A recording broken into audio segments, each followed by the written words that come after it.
Good evening, partner. Good evening. It's Good Tuesday evening, again. Coach. Good evening. Good evening, Cher. No, it's Tuesday again, and it's nice to see you. Kahit Nice na to see you virtual lang too. tayo. Yes. So, how are things in Malaysia?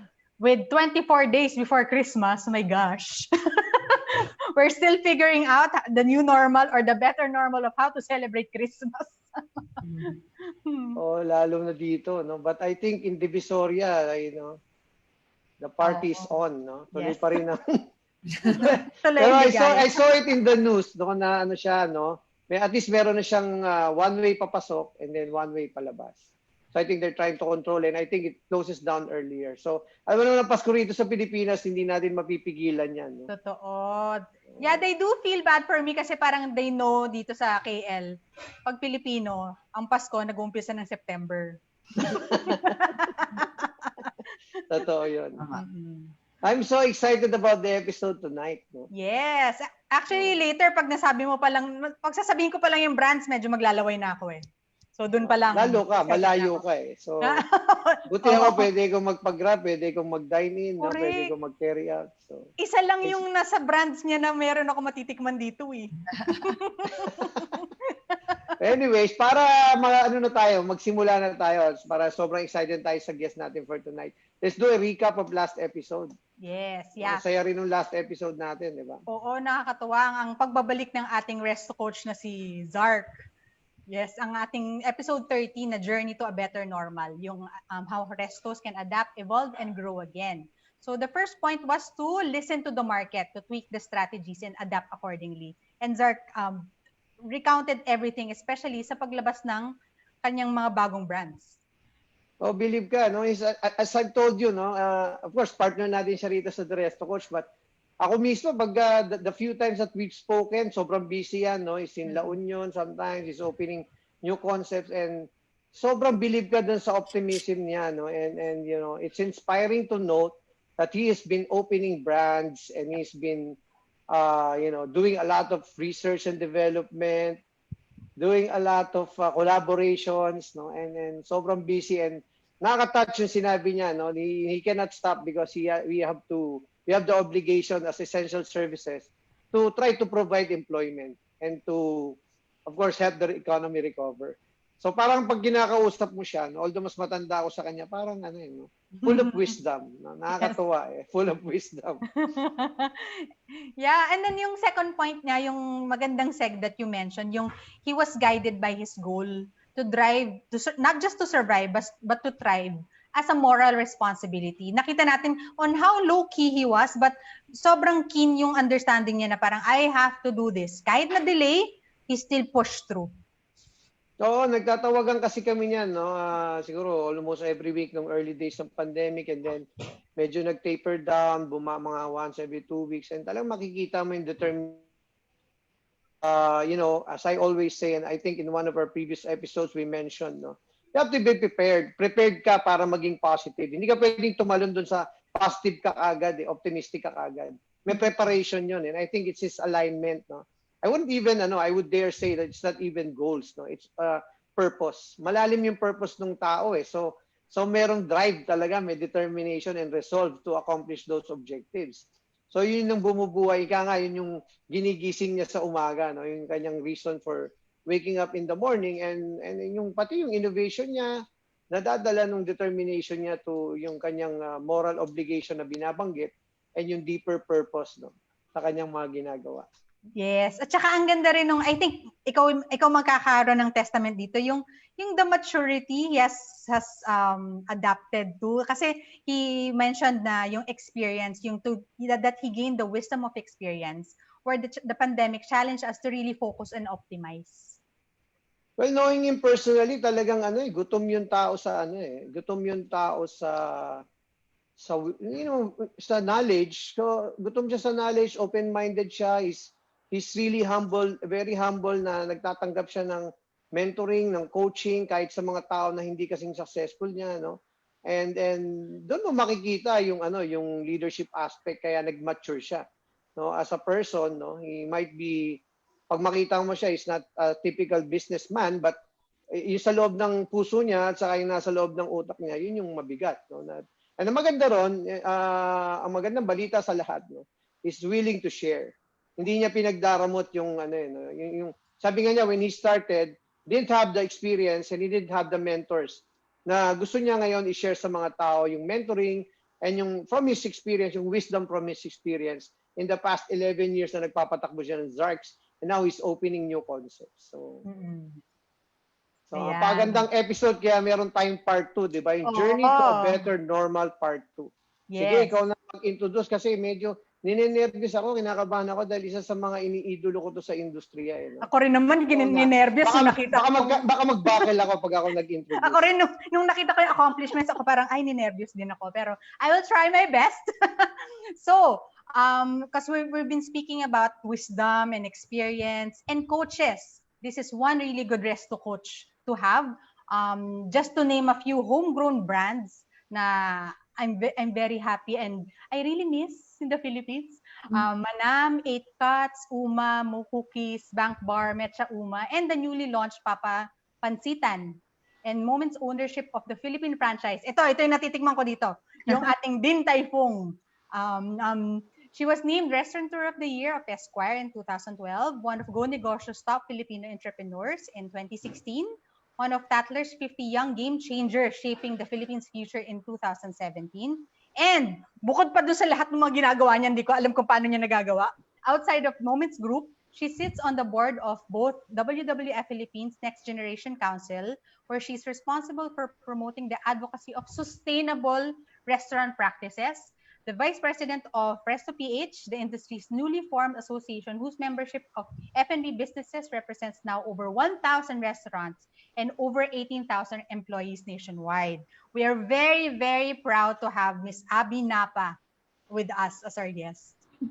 Miss Abba, thank you very much, Miss Abba, for thank you going for here. Having me too. We're honored. Thanks for having me too. Good evening, guys. Good evening, Abba. Hello sa Kuala Lumpur. Miss ko na yung old hometown ko. Very makase. I know, baka soon we can visit na again and travel. Yes.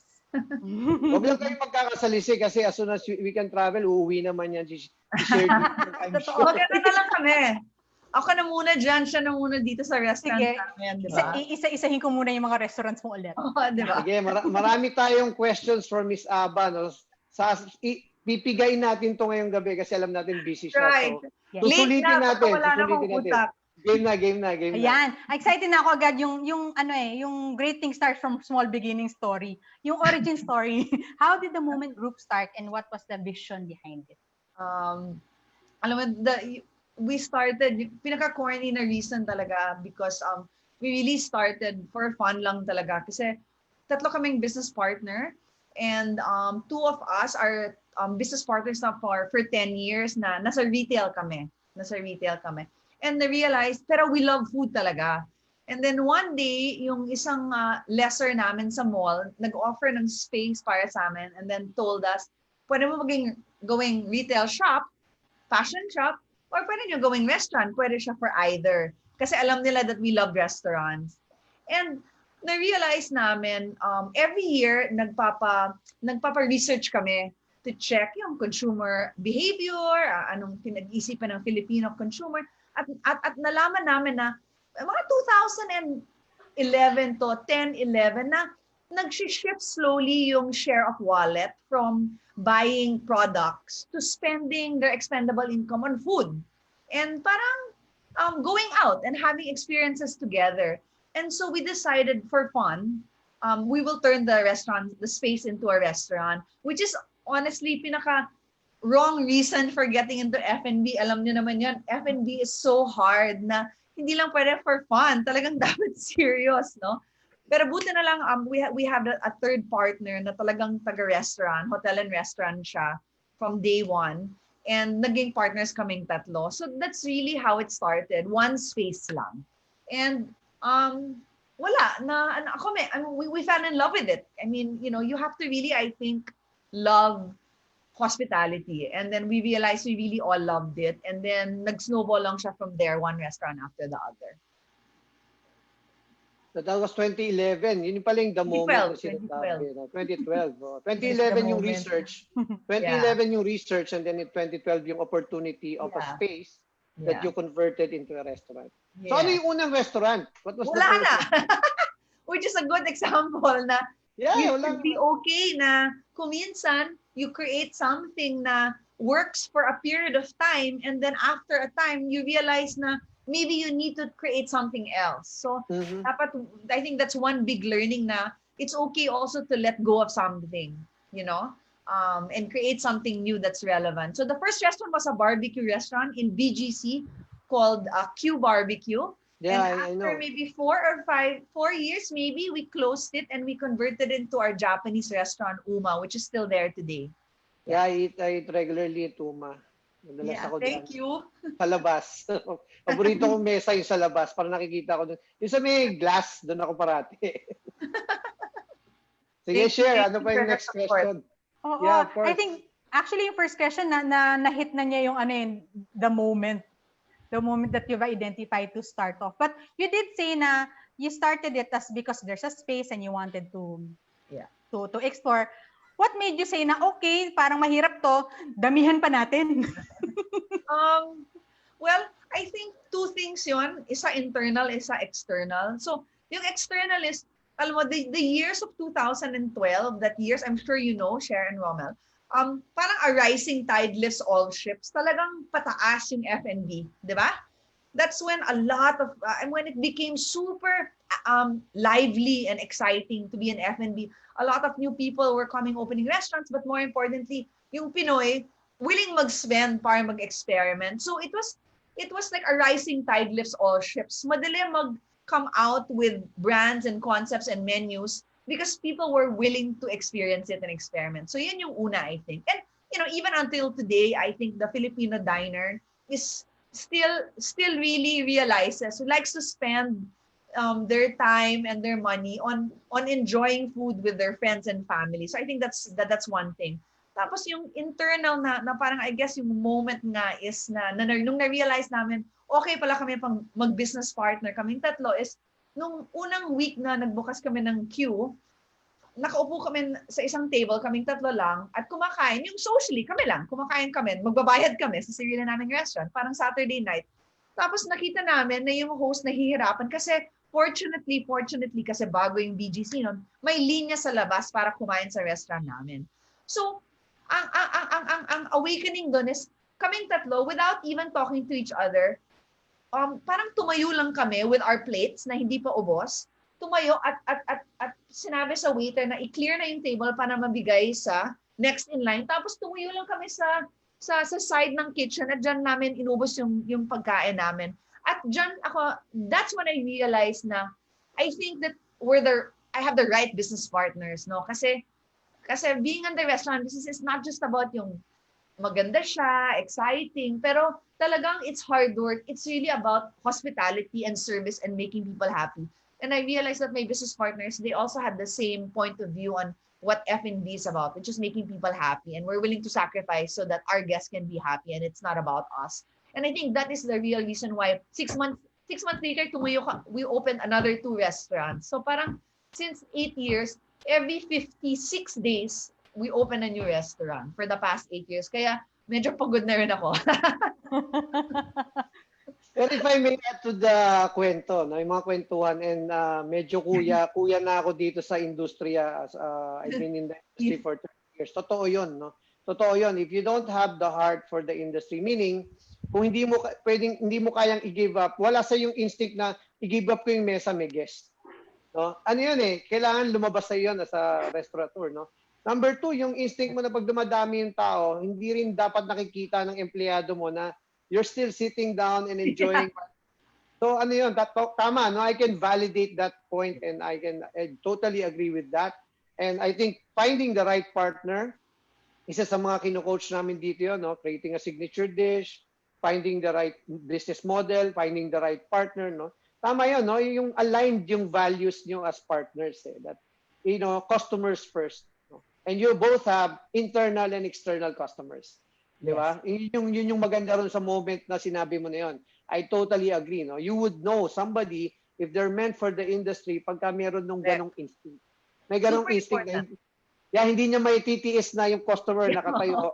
Totoo yun. So, number one. Number two, totoo yung binanggit niya about yung, and I would like to add on to that, no, yung time period na yun, 2009, 2010, 2011, 2012, ang daming internal at external factors sa industry na nagresulta dun sa nga golden years, no, ng renaissance ng restaurant sa Pilipinas. Because prior to that, the period was, bringing over concepts from abroad. And then after a decade of these people, including myself, no, kami yung mga blessed natin reign sa abroad before ng mga gaya ng mga nag-invest sa amin, no. We're blessed to have those people investing to kami after a decade, no. Ang yearning mo is to pay it forward and say, baka naman yung ginagawa natin pagkain pwedeng ipatikim sa mas maraming tao.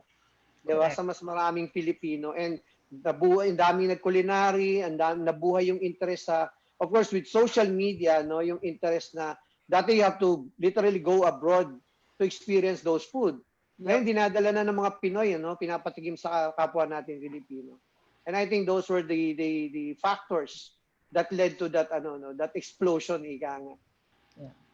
Ayun. Hindi lang yun, pero yung mga Pinoy na nag-create ng sarili nilang brand. Yes. I think it became parang may talagang you're very proud na may mga homegrown Pinoy bands na exciting to eat in. And I think yung Filipino na-appreciate nila yon. So, isa pa yon. Yeah, I think ang dadagdag ko doon is that na-realize din ng Pinoy, and kami, we can only speak for ourselves, but kami na-realize namin that yung creativity natin as Pinoys, no, and yung natutunan natin, and plus yung mas advanced yung panlasa ng Pinoy. Totoo yan. The flavors, no. In fact, nilang Pilipino, pati Southeast Asia. Iba yung panglasa natin kukumpara mo sa Western world, no. Parang kami, like for example, buffalo wings, dadali mo sa level na ito lang yung flavors nila, teka, gawin natin ng ibang flavors pa na nababagay sa dila ng Pilipino. Push pa natin, ganon. Push. Correct. Yes. Unique. Yeah, I like the part when you mentioned yun nga yung partnership. So, matitest ng partnership yung ano yung biggest challenges that you faced with your partners when you started Moment Group? I think yung mga challenges the same, as anyone who's starting out. I think it's really, first of all, yung isa na medyo ordinary is, yung restaurant business, capital intensive siya, no? Hindi siya, kasi nasa retail kami, no? So, pag may retail shop ka, wala namang kitchen, wala namang mga chef, walang kailangan na exhaust, di ba? Maglalagay ka lang ng shelf, tapos yung produkto mo, di ba? Tapos kahera at lahat. Sa restaurant, yung parehong space na yon, kaya 150 square meters yon. Maglalagay ka ng oven, may kitchen, may sink, may grill, may mga chef. So, mga doble yung tao mo, triple. So, kahit same space, 150 square, it's a much bigger operation. No? First of all, there's more employees. No? And then there's also, you need skill set. So, different kinds of skill sets for the kitchen. And then for the front of house, for the service, no? And then it's more expensive also to build it, diba?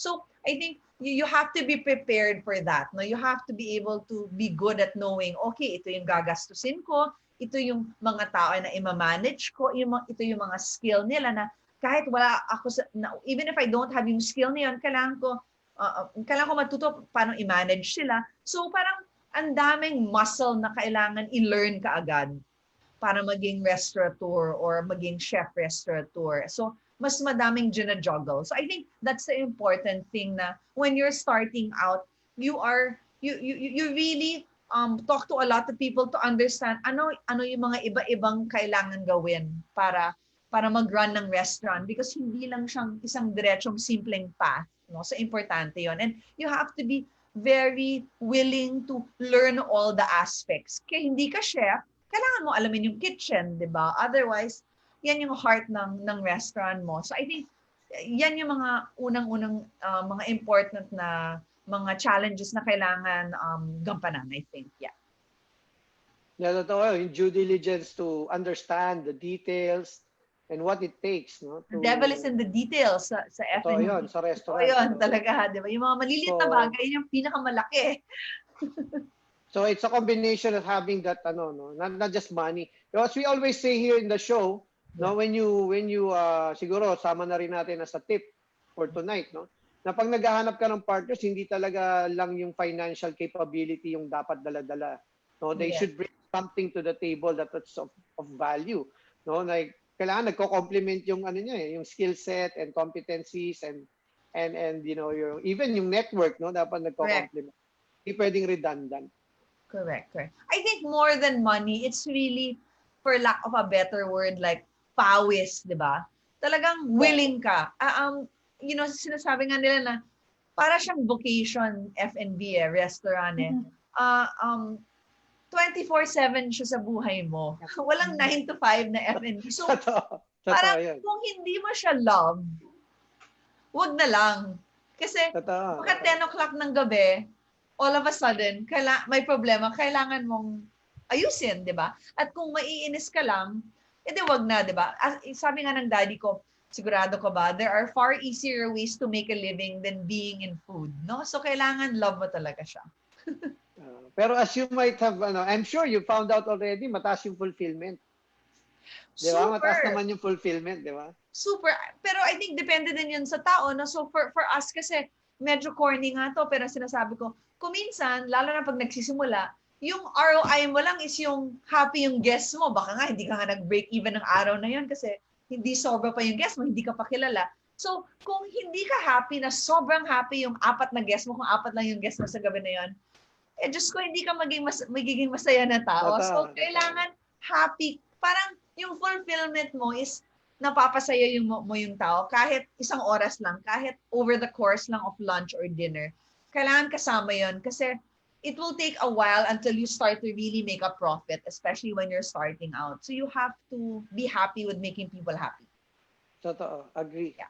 Oo, parang day in, day out na roller coaster yung feeling when you're describing it. Kaya ba ito ng heart ko? Correct. Yeah. And then yun nga, what are the top 3 tips naman you can share, especially to those na parang ang ganda nung sinabi mo na parang you can't really go to this half-heartedly kasi all or nothing siya eh. So, what can you share to those who are starting up and planning to grow their Resto negosyo? Okay, planning to grow. Okay. So, maybe unang-una is parang I say this a lot when people ask me because people say, ang saya-saya sa restaurant industry, fun, exciting, pagkain, luto, inom, taste test, trial, hello, like that. But I love to eat, I love to drink, I have good taste, I want to be in restaurants. And I think all of those skills na importante yon, and swerte ka kung nakaka-travel ka, nakakakain ka sa iba-ibang bansa, marunong ka magluto, all important. Pero honestly, yung God's honest truth is, F&B is more about people, para sa akin than it is about food. Kasi kung pagkain lang, kunyari kami, yung restaurant namin, may sisig kami, may adobo, may gising-gising. Pwede mo naman lutuin yan sa bahay kung tutuusin, di ba? Pero it's not about just the food it's the whole, kaya nga kami moment group. Kasi hindi lang pagkain, atmosphere, di ba? Service, hospitality. So, it's all about the people. So, yung unang tip ko is, kailangan people person ka. Hindi lang people person sa guest, pero marunong ka rin sa team. Leading the team and being part of the team. Kasi, yung sa F&B, hindi siya one-man sport. Hindi katulad ng tennis, ganun, na ikaw lang. Or kunyari, pintor, ikaw lang magpapaint ng painting mo. Di ba? It's a team sport, para siyang basketball, no? Hindi, unless ikaw yung kusinero, ikaw yung kahera, ikaw yung marketer, ikaw na rin yung restaurateur, yung host, lahat-lahat na, anong klaseng restaurant na yon? May team ka talaga. So, kailangan marunong ka mag-teamwork, marunong ka maging leader. So, I think that's really important, no? 1. 2 is, I don't know how to say this, pero parang, iwanan mo na yung ego mo. Kasi, parang na-realize din namin, we create food for people to be happy. So, hindi kami nagka-create ng food para sa amin. Para sabihin na ito yung masarap. Di ba? So, you have to listen to your mga guests and you have to be open to them, no? And you have to be, parang, balat kalabaw ba yon na kung ayaw nila yung pagkain mo, don't take it personally. Listen to it, understand, be objective. Kasi baka may matututunan ka to make your restaurant or your concept or your menu or your dish better. So, leave your ego at the door and be very open. Ang sinasabi ko nga is, we are in a public business. So the public has a right to have an opinion about us, di ba? Kasi we're creating things for them to spend on. So I think yan yung pangalawa. Pangatlong tip is yung sinabi ko na kanina na, madaming tip, pero I think importante talaga na alam mo kung why you're going inside F&B kasi nga hindi siya madali. Mahirap siyang business at the only way you'll be happy with it is kung you really enjoy making people happy, hospitality. Parang matutuwa ka kung happy sila sa restaurant mo. You enjoy talaga entertaining, no? Kung hindi mo enjoy yun, mas madaming ibang businesses na pwede mong simulan na mas madali to make money, no? So, I think importante na you ask yourself that, no? No, dadagdagan ko lang ng ang ganda ng mga sinabi, sinulat na pupuno na yung notebook ko siya. Ako din eh. Yung maganda rito naman sa advantage namin, Miss Abba, no, dito sa aming show, sa dami ng nakakausap namin, ang dami naming natututunan kahit kaming mga host, no. So, I really like what you said about the industry not really being a food industry, but it's more people because they will do the execution. And yeah, yung buy-in dapat nasa internal customers mo muna eh. They have to believe in the why of the restaurant and they have to share the values. Sabi ko nga ang pag may nagtatanong naman sa akin, if I may share lang. Pag may nagtatanong sa akin, ang number one tip na sinasabi ko, number one, realize that training is overrated. Meaning, ang sikreto nasa recruitment. Pag nag-recruit ka ng tao, realize na yung IQ, yung EQ, yung personality, hindi mo maituturo yan. Correct. Those are three things that they already bring inside, they bring with them. No, hindi tayo eskwelahan para magturo ng pampatalino. Hindi tayo hindi rin tayo magulang para magturo ng values, no? So ang hanapin mo alignment, no? Hindi yung tipong okay, kunin ko to, de-develop ko na lang sa loob ng restaurant. Then ang focus ng restaurant mo magiging too much on training, not on execution. Correct. So kailangan kumuha ka ng great people, no? Mataas ang IQ, maganda ang EQ, no? And then maganda yung personality na angkop dun sa kultura ng restaurant na nire-represent nila. Diba? Iba-iba rin kultura kasi yan, iba't ibang concept. Number 2, sinabi niya about listening. I totally agree, no? Kami, biktima kami niyan, no? Sometimes pag matigas ulo mo, ito yung concept namin eh. Hindi you cannot educate the market. Baliktad, you have to listen. You have to listen to them. How they are consuming your product. Correct. Yung vision mo, nandoon yun, but be willing to adjust. Correct. Ito yung product na i-communicate mo, no, for lack of a better term, I think that's more apt. You're communicating something, and how they receive it is dapat pakinggan mo. Correct. Dapat pakinggan mo. And with that, pagpapahingahin lang natin sandali mga 2 minutes yung ating bisita para makarecover muna at batian portion muna tayo. Baka magtampo yung mga nakikinig. Ang dami yung heart eh. From Australia, Mr. Donald Tenorio, of course, good day, mate. No, mula sa Australia po yan, sa Wollongong, Australia. Elmer Divina Gracia from Shakey's, no? Genevieve Ovejas, yan, mga regular natin. Cindy Kabuhat, parang familiar yung apelido. Cindy Kabuhat. At syempre pa yung aking anak, no? Regular to no? At ang aking apo. No? Aking apo na si Jaren at si Yam. No? Ang aking anak. Victor Mempin from ano naman to? UK. Roberto Tabinas Jr. Sir, magandang gabi po. Sobrang regular niyo po. Maraming salamat sa suporta. Marinor de Guzman, Erwin Lancero, of course, of Hotel Marciano from Laguna. Maria Bernadette Ville Navarro from Tarlac. No, nakakabisado ko na kung saan sila galing dahil sa linggo-linggo silang nanonood. Thank you very much po sa inyong suporta. Mariel Antonio, Rodel Clutario, of course, sa lahat ng taga Shangri-La BGC. Magandang gabi sa inyo. Rachel Tindoy, Christian Manuel, no? Trainer din to. Magandang gabi sa iyo, brother. Now Mundo, Maylene Laguda, Irene Caballero from Shakey's din, no? Nympha Arce, Don Tan. Sir Don Tan, magandang gabi po. Franchisee po ito ng maraming mga concepts. No? Good evening po sa inyong lahat and thank you very much for always being with us. 31 episode na po tayo mga kasama and nakakatuwa po na padami tayo ng padami every week. Mr. Jordan Bernardo of Mad Cafe at ang mga taga Las Vegas, Architect Arnie Turla, katulong natin sa industriya.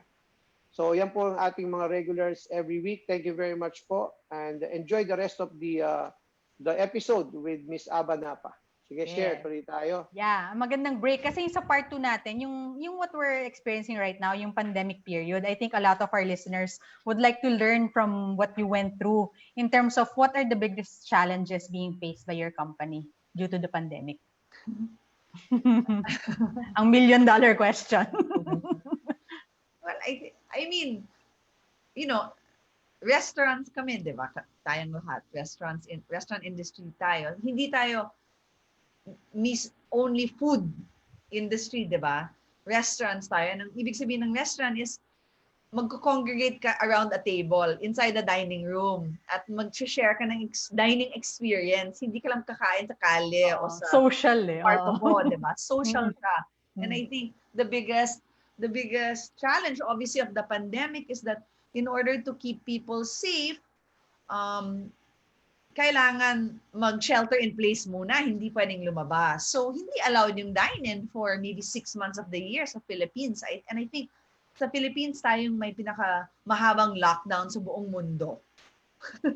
Right? And I mean, and I think, you know, thank God na I think it's getting better now because we were very strict. But I think that was really the biggest challenge of the restaurant industry sa Philippines, especially the first 6 months is hindi mo pwedeng gamitin yung dining rooms mo para ibigay yung experience. So, yung sinasabi kong moment na service, atmosphere, tapos pagkain, ang naiiwan lang sa'yo yung pagkain. Di ba? And wala namang problema doon, pero that's not how we're used to creating an experience. Diba? Sinasabi nga nila ng ibang tao, experience economy ang restaurants. Diba? Kasi product at service lang siya. Hindi parang nagbebenta ng bag o sapatos, product lang siya. Diba? So I think the biggest challenge was learning how we were going to provide our experience outside of the four walls of our restaurant. So how we were going to bring our food to people inside their own homes while they're safe and still give them a good experience. So I think that was the biggest challenge we had to figure out. And how are you overcoming it naman? Well, I mean, I think that what we learned is that, you know, you don't have to just deliver your brand inside the four walls of your restaurant. So you can create an experience not just on your table. You can create an experience for your guests kahit ba man naka-bed tray sila nag-watch ng Netflix or kahit nasa garden sila o nasa park nila sa labas ng condo nila na habang nagso-social distancing or kumakain sila out from a box habang nasa kotse sila. Diba? So we really had to find a way to give people food in the correct packaging that would make them feel safe during this time in the places where they had to be safe. So kaya sa kwarto nila, kaya sa garden nila, kaya sa kotse nila, how to deliver the food that they like to eat in a safe way. So we created different portion sizes for all of our restaurants. Tinatawag nga namin just for you size, di ba? Lahat ng restaurants namin sa moment is sharing. Kasi yan nga kami, sharing nga. Share with your friends and family. So we had to create dishes and plates and packaging na para sa'yo lang. Right? So I think that's the first thing we did. And then of course, we also started to create convenient ways for you to get us, no? So before, if eating, nourishing is about convenience and about being happy, no? But especially this year, it was a lot about first being safe, no? So we had to find ways to make it easy for us, for you to get nourishment from our food in as easy a way as possible. So gumawa kami ng sarili naming website, ordering website, para pwedeng contactless yung ordering at delivery, no? Gumawa kami ng sariling delivery platform. So, nagde-deliver para sa inyo, yung mga chef namin, yung mga waiter namin na walang trabaho during the time kasi walang dine-in, na nagde-deliver kami up to 25 kilometers. So, pati hanggang Cavite, nagde-deliver kami. Kasi in the beginning, yung mga delivery aggregators, hanggang 5 kilometers lang kami. Sila. So, parang we tried to make ways for yung loyal guests namin to get our food in a stress-free, convenient way. So, yan yung mga iba-ibang ginagawa namin until now, itong 2020. I like how specific you are in terms of the whole experience. Like you really went through it. I'm coming from a parang marketer standpoint, di ba, na the importance of listening to the customer. Na parang hindi yung kahit established brand ka na, kayo mag-adjust sa amin kasi gusto niyo yung pagkain. But the painstaking things you had to work through to create a platform, to create specific other products. Natutulog ka pa ba? Hindi na kami natutulog. Ito kami sa moment. Hindi na kami natutulog. Gumawa pa kami ng mga reheatable products na you can find in 7-Eleven, in 2,000 7-Elevens around the country. Yung mga manam na sisig namin na reheatable para mas madali kasi hindi ka pwede pumunta sa restaurant namin. Ginawa namin yon. Nag-R&D kami doon. Gumawa ka ng mga frozen foods na mahanap nila sa SM Supermarket ngayon. Madami kaming iba-ibang ginawa para we can find different ways to nourish you in convenient ways. So, mahirap yun. Hindi siya madali. Pero, that's the job of restaurants, di ba? Nourishing and making people, I guess, trying to make people happy, di ba? So, oo. Iba talaga nagagawa ng love. Moving mountains. And then, what are your thoughts naman on expanding naman during the pandemic? So, I think before, yung sa tingin ko lang, pag sinasabi mong expanding sa F&B sa Philippines is magdagdag ng shop, magdagdag ng restaurant sa loob ng mall, maging nationwide, no? Parang magdagdag ng brick and mortar na restaurants. And I think that syempre itong year na to, because of social distancing, shelter in place, mga lockdown, medyo hindi siya appropriate or practical na mag-spend ng money para magbukas ng mga dining room, di ba? Kasi hindi nga allowed. Kahit ngayon, I think ngayon hanggang 75% lang tayo, depending sa LGU, no? So, yung expansion namin was more of expansion ng product line na practical and logical for the consumer at expansion ng mga product line na nagiging brands na pwedeng pang delivery only. So, I think yan yung expansion na nasa utak namin. Pero yung isang brand na in-expand talaga namin is yung Mo Cookies namin. So kahit pandemic, nagbukas pa nga kami sa Alabang Town Center at magbubukas pa kami sa Quezon City kasi nakita namin na yung mga desserts nakakapagginhawa. You know, people are happy with sweets, no? At hindi siya masyadong mahal. So pwede ka magpa-deliver ng sweets, hindi naman siya nasisira kaagad. So yung mga cookies namin, na-realize namin, make people happy during times like this. So, yan, in-expand namin talaga yan. Kasi kiosk lang naman yun. So, hindi naman siya mahal i-expand. Well, I like the fact that she talks about happiness, nourishment, no? Galing sa puso yun eh. So, pag galing sa puso, madaling paganahin yung utak, if I may say so. No? Magaling paganahin yung utak. And tama ka, no? Marami dun the pandemic na shock, natigilan, but I think yung the moment group, I think is a good example of a group of people, no? Parang yung guest din natin the last time, si Zark, no? Na talagang inisip nila na may opportunity and rather, you know, it's not just the financial opportunity. It's an opportunity to contribute to the happiness of people, the comfort, no? Yung cookies, comfort yan eh, no? Talagang nakapagpapasaya, sabi nga, no? Kahit sino bigyan mo ng cookies na masarap, di ba? Nakakapagpalambot ng puso yan eh. So, I think it's that realization that we were blessed to become essential services. No? Pwede kasing nag-decide yung government na totally sarado ng restaurant. Pwede yun eh. Pwede yun. No? Pwede yun. In fact, I nabanggit mo kanina, no, retail. No? Meron akong kaibigan na taga-retail. Correct. Actually, siya yung ano, no, I believe that the Lord spoke to him, through him, to me. Na one of the, nung early days ng March, ganyan, talagang natatakot ka magbukas. And then tumawag siya sa akin, he said, no, alam mo, sobrang blessed kayo, no, pwede kayong magbukas. Sabi ko, oo nga, no. Hindi ko na-realize yun from that angle na pwede tayo magbukas. Kaya lang minsan napo-focus tayo at that time, especially nakakatakot naman talaga. Na nakikita mo yung mga challenges more than the opportunities. So natutuwa ako na yung sinishare ng ating bisita tonight, no? Na I think, no, pagka binless tayo, share, magbibisita uli yan. Yes. No?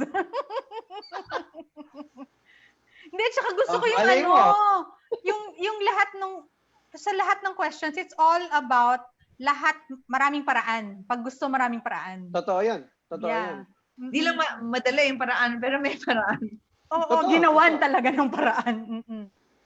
Try. Yung gustong-gusto ko din doon, yung tama yung sinabi niya about expansion. Expansion is not literally just opening another shop. Yeah. It can be an expansion through a different business model, an expanded product line. No, it's a convenience, accessibility for people to reach your product during the time of pandemic. And ito lang, no, and hindi ko to sinasabi dahil pumayag kang bumisita dito, Miss Abba.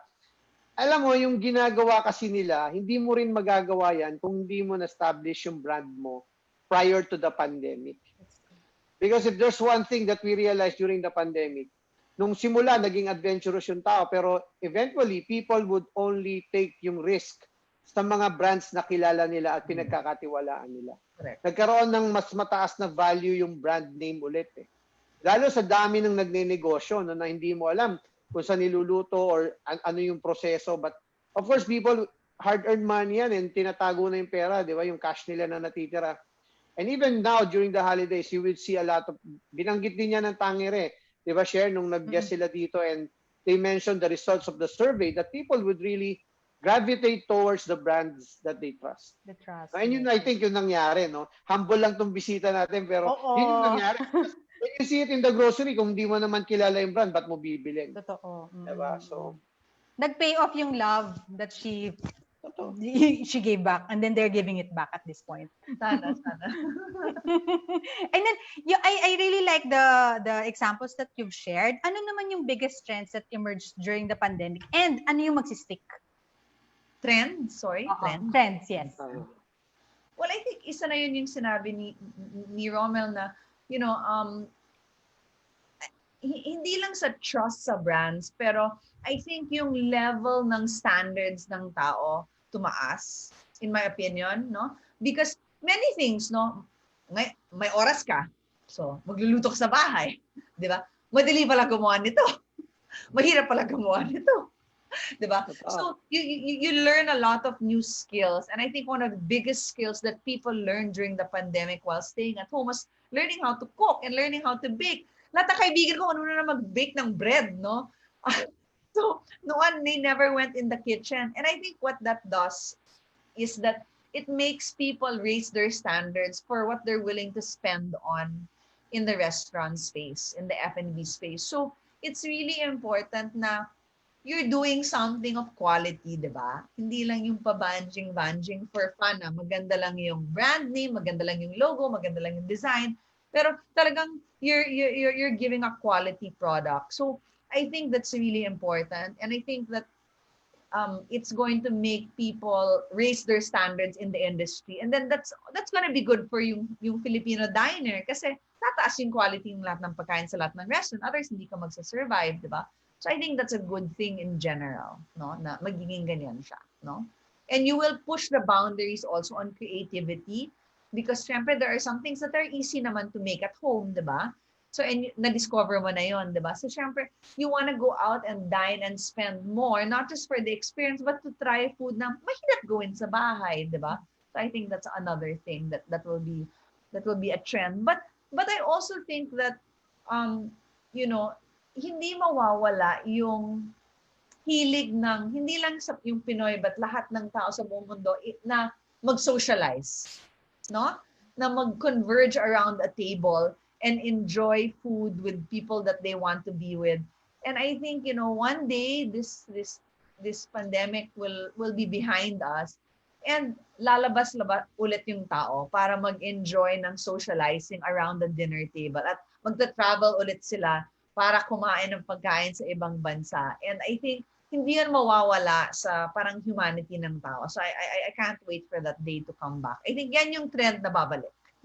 Okay, yes. Yeah, and I like, kasi I remember something na after the pandemic, let's not see ourselves as pandemic victims, but pandemic survivors. Yeah.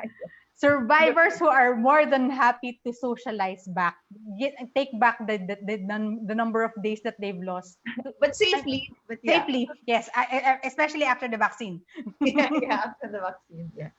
Yeah. Actually, ako, personally, yun ang pinaka-paborito ko, di ba? Yung from the pandemic, as early as March, sinasabi ko na ang prayer ko every day is that people will, kung ano man yung, di man siya trend, no? Pero sana ang mag-stick yung deeper appreciation natin sa isa't isa, appreciation natin, kanina nabanggit ni Abba, no? Yung appreciation doon sa mga nagluluto. Kasi nagluto sila eh. Ang hirap pala.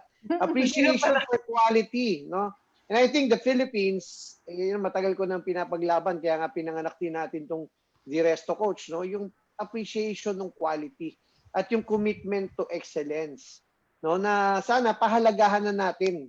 Pahalagahan na natin this time, no? Na-realize na natin, number one, we're interconnected. Dapat pahalagahan natin isa. Dati we take things for granted. Bukas na, saka na tayo mag-reunion. Saka na tayo magkita-kita, no? Iimbento ka pa ng mga kung ano-anong dahilan para hindi matuloy. And then now you realize, no, yung palang yung mga moments na yon, yung ikinabubuhay pala natin dito. And I think if there's something that should stick, pinapanalangin ko na mag-stick, no, yung appreciation natin for all the great things that, the blessings like, each other, no, yung mga tao, no, quality, as I mentioned earlier, excellence. And dapat itaas natin yung antas ng standard. Hindi lang sa industriya, kundi yung lipunan natin in general, no, that okay, if we're given a second chance in life na after pandemic, let's do things better. 'Di ba? Ganun lang, let's do things better para for a better country, no. And I think yun yung opportunity ng mga magagaling na nasa industriya ngayon na pinapakita nila yung husay nila, like our guest tonight, no, na hindi tayo tumigil, no? Yung pandemya, hindi ka naman dapat tumigil talaga because we need to make sure that the industry survives. No, mahal natin yung industriya, hindi natin pwedeng pabayaan. Ayan. So ano naman ang in store for 2021, do you think? Yan yung billion-dollar question. Yeah.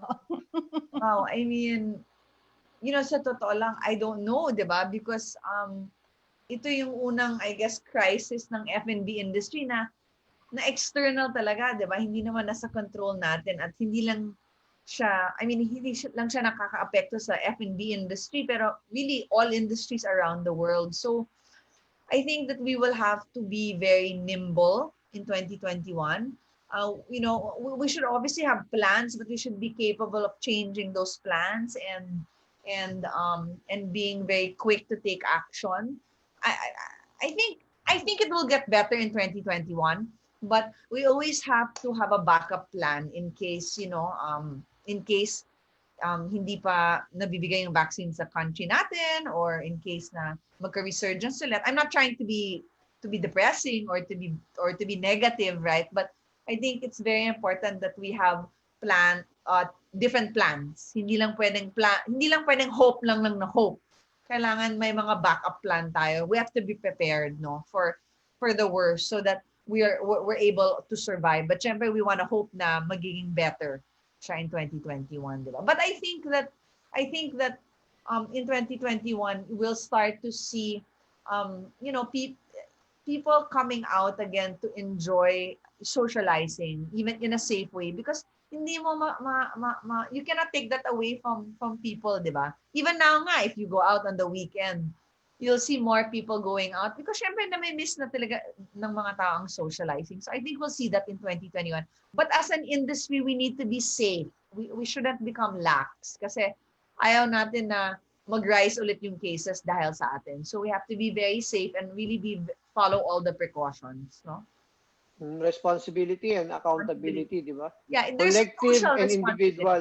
Totoo Yeah. yun. Collective and individual accountability. Yeah. Tapos we're a public business pa, so where people congregate. So there is a social responsibility for restaurants to be very safe, no? And I think in fairness sa Philippines, yung industry natin really very safe. Like if you talk to lahat ng mga ibang restaurant tours, I mean, walang mga cases na talagang na sumusulpot sa mga tao na nag-work sa F&B. Tayo nga, we're the ones na that see the most people. Because I think, Totoo. in general, F&B kasi always has food safety and sanitation since before COVID talaga. Very, very safe tayo talaga. So, contrary to popular belief, it's one of the safer industries kasi kahit noon pa, nasa mind na natin yun, yung safety and sanitation.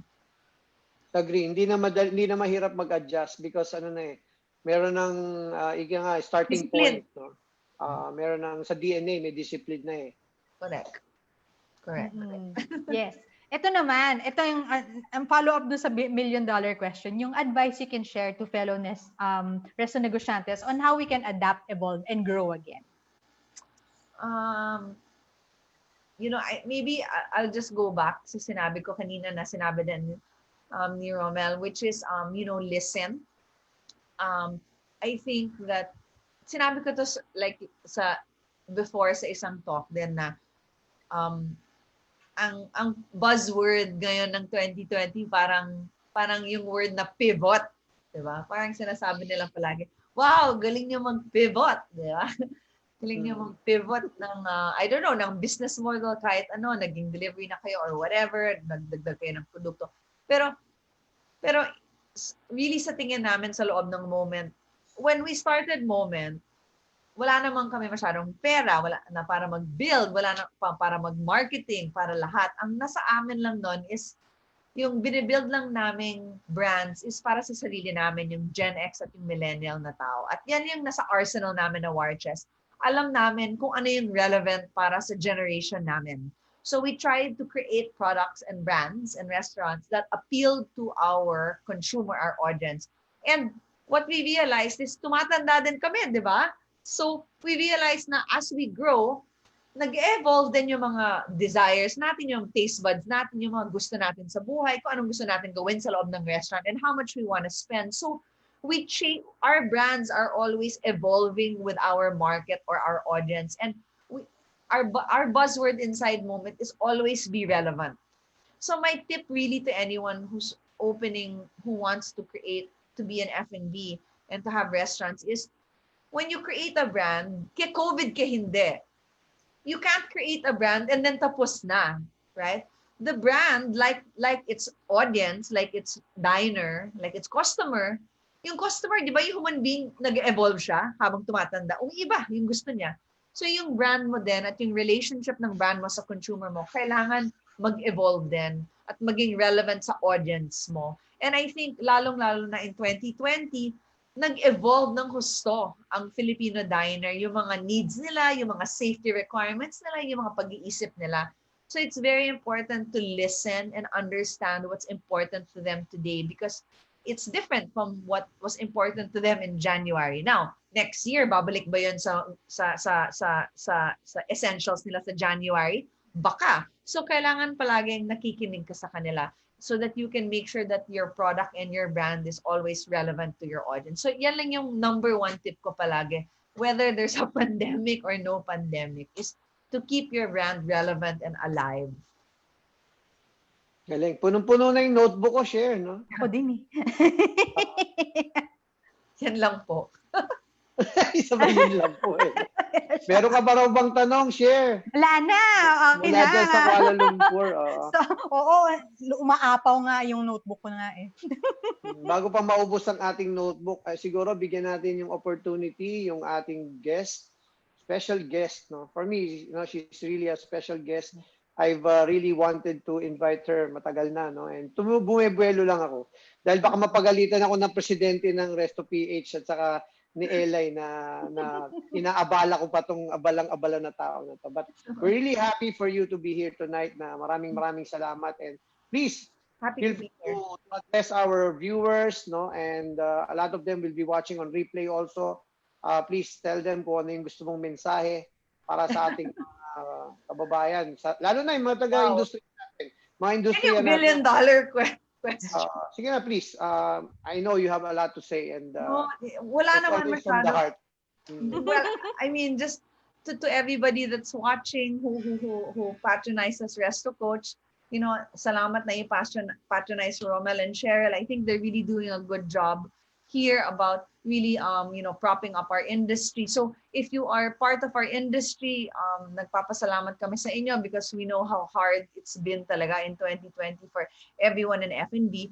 But what I want to say is, yung isang beautiful thing that happened in 2020 is na-meet ko lahat ng mga taga-industriya na bago mag-2020, masyado kaming busy. So, hindi kami masyadong magkakilala. Pero because of this pandemic, we came together kahit mag-competition kami. And I want to say na if you're part of the industry, swerte talaga kayo because you're in an industry filled with a lot of good people.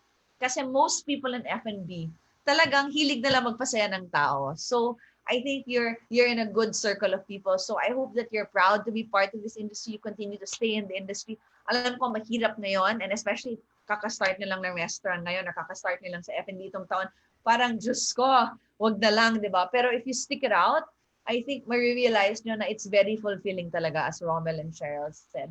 And then for everybody that's not part of the industry, pero love lang ninyong kumain at lumabas at hilig niya talaga kumain sa restaurant at maglakwatsa sa restaurant, nagpapasalamat kami dahil kayo nagbibigay sa amin ng inspirasyon para mag-create ng new products and also you're the one who gives us inspiration to continue on kahit ang hirap-hirap ng 2020 na gumawa ng mga delivery-only brands para sa inyo, no? So, thank you for giving us that inspiration to continue on, and sana you can be excited for all of the new things that we are going to create in the future dahil ang dami namin natutunan itong year na to ng 2020. So, we can't wait to see you in 2021 when the days are more beautiful. So, thank you sa suporta.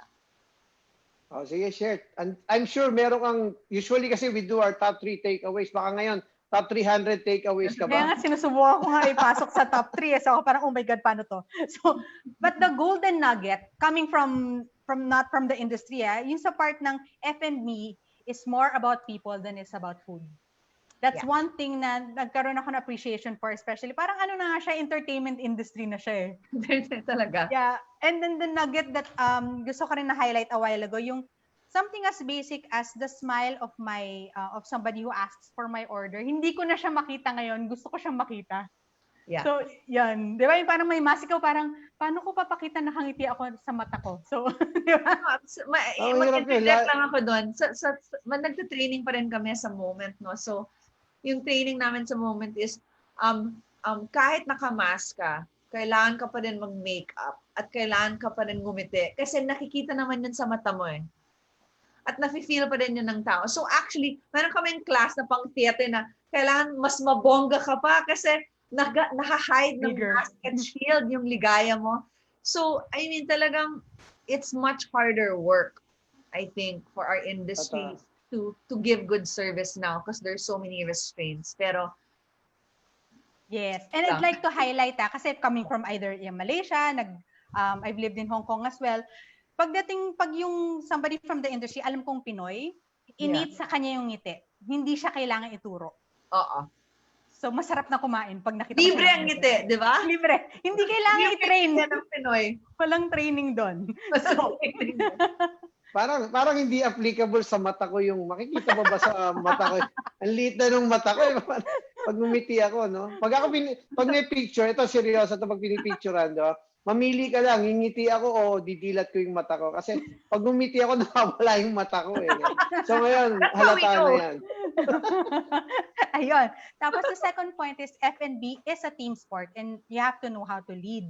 So you have to understand what needs to be done, talk to a lot of people, and be willing to learn all the aspects of the business.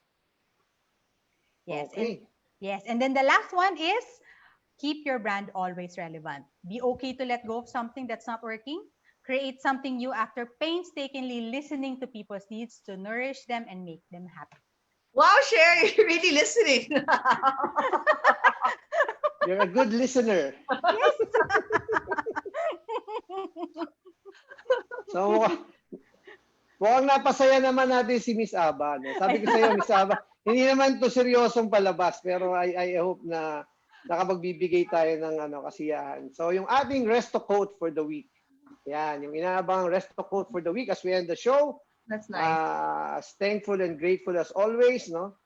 Parang align na align, no? Ito yung dalawang bisita natin magkasunod na linggo. Ang natutunan ko dito, hindi lang yung value. Kasi sa restaurant, importante yung value, no?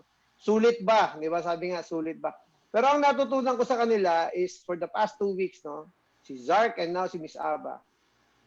Values and value, no?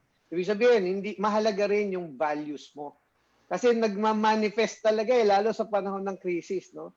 So, ito yung isa sa mga values na gusto kong i-share sa tao, no? Na ginagamit namin sa Buffalo's Wings and Things. Be where it matters, when it matters, with who matters, doing what really matters. Huwag mong uubusin yung oras mo. Sapagkat kung may itinuro sa atin itong pandemya, yung kahalagahan ng oras at options. Time and options. So itong time po natin sa pandemya, let's develop options not only for ourselves, for our industry, but also for our country and the world. No? Isa pong example nitong ating pandemya, itong dalawang bisita natin last week, this week, during the pandemic, nag-create sila ng bagong concept, nag-i-innovate sila, nag-create ng expansion of the menu and product line, no? And napaka-positive po ng kanilang ginagawa. For us, so, ako, naniniwala ko, pag tama ang kasama mo sa buhay, no? At alam mo kung saan ka pwesto, no? Tama ang gagawin mo. And with that, no, maraming salamat po sa lahat ng nanood. Stay safe, stay healthy, and keep your wings up. Maraming salamat po. God bless. Bye, guys. Thanks, Thank Roman. you, thank you. Thank you so much. See you soon. Abba, thank you. Bye.